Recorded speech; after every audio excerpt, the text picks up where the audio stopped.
in a great measure worn off. The earliest indication I had of this was a low moaning cry from the depth of the recess, but it was not the cry of a drunken man. Then there was a long and obstinate silence. I named the second tier and the third and the fourth, and then I heard the furious vibrations of the chain.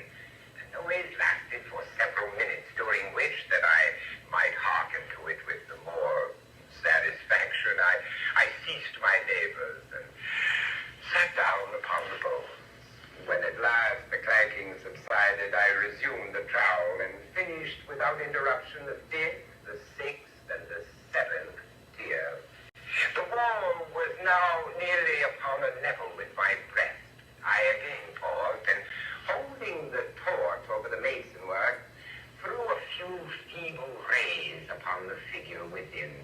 A succession of loud and shrill screams bursting suddenly from the throat of the chain form seemed to thrust me violently back.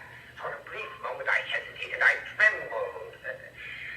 Then I placed my hand upon the solid fabric of the catacombs and felt satisfied. I reapproached the wall.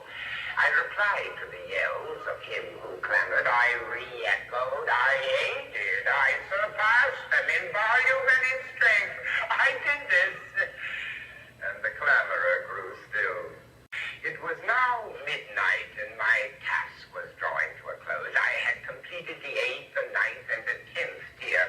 I had finished a portion of the last, the 11th.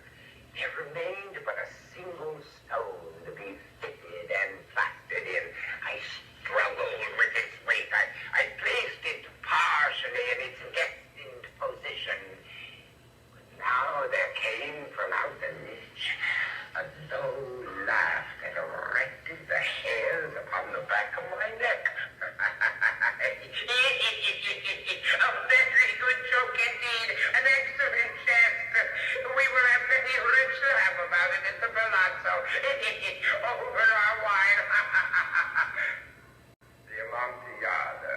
Yes, the Amontillado.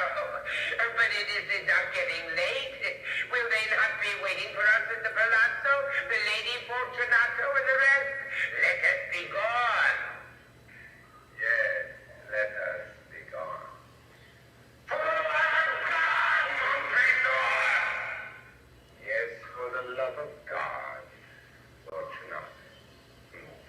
But to these words I hearkened in vain for a reply.